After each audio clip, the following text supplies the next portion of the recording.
សួស្តីបងប្អូនទាំងអស់គ្នាថ្ងៃនេះយើងនឹងបន្តសាច់រឿងរបស់យើងជាបន្តទៀតគឺក្នុងវគ្គដ៏អស្ចារ្យបំផុតនៃរឿងរបស់យូសែបគឺការជួបជុំគ្នាវិញដែលពោរពេញទៅដោយការភ្ញាក់ផ្អើលទឹកភ្នែកនិងអភ័យទោសដែលមិនគួរឲ្យជឿ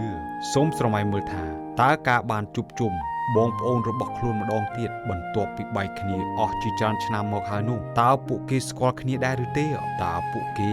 មានអារម្មណ៍បែបណាសូមបងប្អូនគិតមើលថាតើចិត្តគំនិតរបស់ពួកគេបានផ្លាស់ប្ដូរឬនៅឬក៏អាក្រក់ច្រណែនដូចមុនតោះយើងនឹងស្ដាប់រឿងនេះជាមួយគ្នាសូមជូនរឿងយូសែបវគ្គការជួបជុំដ៏ភ្ញាក់ផ្អើលជាការសាកល្បងចុងក្រោយរបស់យូសែបយើងនឹងបន្តជាមួយគ្នាត្រង់សាច់រឿងនេះគ្រោះទូរភឹកអត់ឃ្លានក៏បានរីករាលដាលពេញលើដែនដីចំណែកនៅឯស្រុកកាណាននោះវិញលោកយ៉ាកុបនិងកូនរបស់គាត់ក៏អស់ស្បៀងអាហារដែលបរិភោគដែរប៉ុន្តែមានដំណឹងមកថានៅស្រុកអេស៊ីបមានស្រូវលក់បានឮដល់ពួកគាត់ពេលឮដំណឹងនោះហើយយ៉ាកុបបានប្រាប់កូនប្រុសរបស់គាត់ថាចូលចុះទៅទិញស្រូវពីស្រុកនោះមកបើមិនដូច្នោះយើងទាំងអស់គ្នានឹងដាច់ពោះស្លាប់ជាមិនខានដូច្នេះបងប្អូនរបស់យូសែប10នាក់ក៏ចេញទៅស្រុកអេស៊ីបហើយទុកឲ្យបេនយ៉ាមីនម្នាក់គត់នៅជាមួយយ៉ាកុបពេលមកដល់ស្រុកអេស៊ីបភ្លាមពួកគេបានក្រាបថ្វាយបង្គំចំពោះអភិបាលដែលទទួលខុសត្រូវក្នុងការលក់ស្រូវពួកគេមិនស្គាល់យូសែបទេប៉ុន្តែលោកអភិបាលនោះគឺជាយូសែបពេលដែលឃើញបងប្អូនរបស់គាត់យូសែបគិតក្នុងចិត្តថាពួកគេក្រាបថ្វាយបង្គំខ្ញុំដោយដែលព្រះបានបង្ហាញក្នុងសុបិនរបស់ខ្ញុំមែនគាត់ស្គាល់បងប្អូនរបស់គាត់ប៉ុន្តែគាត់មិនបង្ហាញអត្តសញ្ញាណរបស់ខ្លួនឲ្យបងប្អូនរបស់គាត់ដឹងឡើយយូសែបនិយាយជាភាសាអេស៊ីបហើយមានអ្នកបកប្រែឲ្យគាត់តើឯងរាល់គ្នាមកពីណាបងប្អូនឆ្លើយថាពួកខ្ញុំប្របាទមកពីស្រុកកាណានដើម្បីសុំទិញស្បៀងអាហារយូសែបចោទថាឯងជាចារកម្មមកស៊ើបការក្នុងស្រុករបស់យើងមែនឬបងប្អូនរបស់គាត់ឆ្លើយថាទេលោកម្ចាស់យើងជាមនុស្សស្មោះត្រង់យើងមានបងប្អូន12នាក់និងមានប្អូនពៅម្នាក់ទៀតនៅផ្ទះជាមួយឪពុកហើយម្នាក់ទៀតបានបាត់ខ្លួនទៅហើយយូសែបបន្តទៀតថាបើដូច្នោះមែនចូលនាំប្អូនពៅរបស់ឯងមកជួបយើងដើម្បីបញ្ជាក់ពីសម្ដីពិតរបស់ឯងហើយត្រូវទុកម្នាក់នៅទីនេះរហូតដល់ឯងទាំងអស់គ្នាត្រឡប់មកវិញពេលនោះយូសែបបានឃុំស៊ីមៀនហើយឲ្យអ្នកដទៃទៀតបានវិលត្រឡប់ទៅស្រុកកាណានវិញជាមួយស្បៀងមួយចំនួនផងយូសែបបានប្រើល្បិចហើយបានបញ្ជាឲ្យគេដាក់ប្រាក់ចូលទៅក្នុងបង្វិចរបស់ពួកបងរបស់គាត់នៅតាមផ្លូវត្រឡប់ទៅវិញបងប្អូនម្នាក់របស់គាត់បានរកឃើញប្រាក់នៅក្នុងបង្វិចហើយគាត់និយាយថាព្រះកំពុងដាក់ទោសពួកយើងហើយពីព្រោះយើងបានធ្វើបាបយូសែបពេលធ្វើដំណើរត្រឡប់មកដល់ផ្ទះវិញពួកគេប្រាប់យ៉ាកុបពីរឿងរ៉ាវគ្រប់យ៉ាងដែលបានកើតឡើងតែគាត់បដិសេធមិនឲ្យបេនយ៉ាមីនទៅដោយខ្លាចបាត់បង់រូបគាត់ដូចជាបាត់បង់យូសែបដែរមិនយូរប៉ុន្មានស្បៀងក៏អស់ហើយពេលនោះយូដាបាននិយាយថាលោកម្ចាស់នោះបានប្រមានពួកយើងរួចហើយពួកយើងមិនអាចទៅបានទេលុះត្រាតែបេនយ៉ាមីនទៅជាមួយយើងយូដាបន្តទៀតថាសូមលោកឪពុកមេត្តាអនុញ្ញាតឲ្យបេនយ៉ាមីនទៅជាមួយយើងកូនសូមទទួលខុសត្រូវលើគាត់ដោយគ្មានជំរឿសក្រៅពីនេះយ៉ាកុបបានដកដង្ហើមធំហើយពិបាកចិត្តយ៉ាងខ្លាំងរួចយ៉ាកុបនិយាយថាបើខ្ញុំត្រូវបាត់បង់កូនសូមឲ្យបាត់ទៅចុះតែសូមយកអំណោយ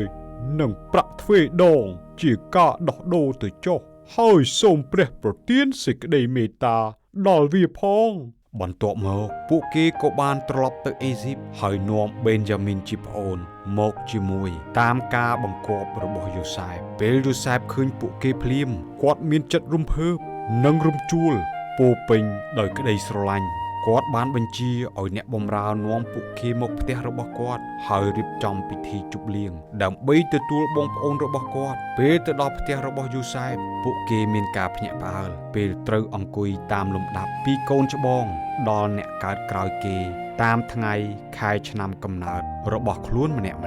លើកនេះយូសែបបានរៀបចំស្បៀងច្រើនជាងមុន5ដងឲ្យបេនយ៉ាមីនដើម្បីបង្ហាញពីសេចក្តីស្រឡាញ់មុនពេលពួកគេចាក់ចេញ យូសែបបានប្រើល្បិចហើយបញ្ជាឲ្យដាក់ពេញប្រាក់របស់គាត់ក្នុងបង្វិចបេនយ៉ាមីនពេលពួកគេកំពុងធ្វើដំណើរចេញមកស្រាប់តែមានអ្នកបម្រើមកតាមពួកគេហើយនិយាយថាហេតុអ្វីបានជាឯងរកគ្នាធ្វើការតបស្នងសងគុណដោយអំពើអាក្រក់យ៉ាងនេះជាមួយលោកម្ចាស់របស់យើងដូច្នេះបងប្អូនរបស់យូសែបបានឆ្លើយថាព្រះបាទទានពួកយើងខ្ញុំព្រះបាទគ្មានទោសទេសូមលោកឆែកមើលបង្វិចរបស់ពួកយើងចុះហើយបើអ្នកណាមានពេងនោះគាត់មុខជាត្រូវស្លាប់មិនខានស្រាប់តែពេលនោះគេបានរកឃើញពេងដែលលាក់នៅក្នុងបង្វិចរបស់បេនយ៉ាមីនពួកគេភ័យជាខ្លាំងហើយបានហែកសម្លៀកបំពាក់ដោយសាររឿងនេះយូដាក្រាបអង្វរថាសូមលោកអនុញ្ញាតឲ្យខ្ញុំនៅជំនួសប្អូនរបស់ខ្ញុំផងចុះព្រោះគាត់ជាកូនជាទីស្រឡាញ់របស់ឪពុករបស់យើងព្រះបាទយូដាបន្តទៀតថាបើលោកឪពុករបស់ខ្ញុំព្រះបាទបាត់បង់វានេះគាត់មុខជានឹងស្លាប់មិនខានឡើយពាក្យរបស់គាត់បានប៉ះចិត្តយូសែបជាខ្លាំងឃើញដូច្នេះយូសែបក៏បញ្ជាឲ្យពួកគេចេញដំណើរទៅទាំងយំខ្សឹបខ្សួលជាខ្លាំងយូសែបនិយាយថាបងស្គាល់ខ្ញុំទេខ្ញុំនេះហើយគឺយូសែបតើឪពុករបស់ខ្ញុំនៅរស់ទេពេលដែលបានឮដូច្នេះភ្លាមបងប្អូនរបស់គាត់មានការភ័យតក់ស្លុតក្នុងចិត្តយូសែបនិយាយថា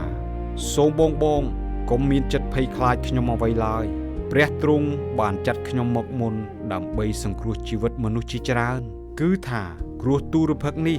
នៅបន្តអត់ឃ្លាន5ឆ្នាំទៀតតែព្រះបានប្រើអ្វីអាក្រក់ដើម្បីនាំអ្វីដែលល្អសម្រាប់មនុស្សជាតិយូសែបបានមកអបបេនយ៉ាមីនហើយយំលាយឡំដោយសេចក្តីស្រឡាញ់បន្ទាប់មកគាត់បានមកអបបងប្អូនទាំងអស់របស់គាត់យូសែបនិយាយថាសូមបងចេញទៅហើយប្រាប់លោកឪពុកថាកូនឈ្មោះយូសែបនៅរស់ទេហើយជាអ្នកគ្រប់គ្រងស្រុកអេស៊ីបនេះបន្ទាប់មកបងប្អូនរបស់គាត់បានវិលត្រឡប់ទៅស្រុកកាណានវិញហើយបានរៀបរាប់ប្រាប់រឿងរ៉ាវគ្រប់យ៉ាងដល់យ៉ាកុបថាយូសែបនៅរស់ពេលឃើញរទេះស្បៀងរបស់ពួកគេត្រឡប់មកវិញចិត្តរបស់យ៉ាកុបក៏បានរស់ឡើងវិញហើយកូនរបស់គាត់បានប្រាប់ដំណឹងពីយូសែបនៅរស់យ៉ាកុបក៏បាននិយាយថាយូសែបកូនខ្ញុំនៅរស់ទេពួកគេបានជួបជុំគ្នាដោយសប្បាយរីករាយក្នុងចិត្តយ៉ាកុបបានអោបយូសែបបន្ទាប់មកពួកគេបានរស់នៅក្នុងទឹកដីអេស៊ីបរហូតដល់គ្រោះកាចនេះបានផុតនិងបន្តកើតកូនចៅអ៊ីស្រាអែលជាច្រើននៅក្នុងស្រុកនេះសាច់រឿងរបស់យើងបានដល់ទីបញ្ចប់ត្រឹមតែប៉ុណ្ណេះបងប្អូនដឹងទេយូសែបបានអត់ទោសឲ្យបងប្អូនរបស់គាត់ព្រោះគាត់បានមើលឃើញវត្តមានរបស់ព្រះក្នុងគ្រប់ដំណើរជីវិតរបស់គាត់ហើយដោយសេចក្តីជំនឿរបស់គាត់ទ្រង់បានបំផ្លាស់បំប្រែការឈឺចាប់ទៅជាការល្អសម្រាប់គោលបំណងដ៏ធំធេងរបស់ព្រះយូសែបបានប្រឈមមុខនឹងការសាកល្បងដ៏ធំបំផុតអំពីសេចក្តីស្រឡាញ់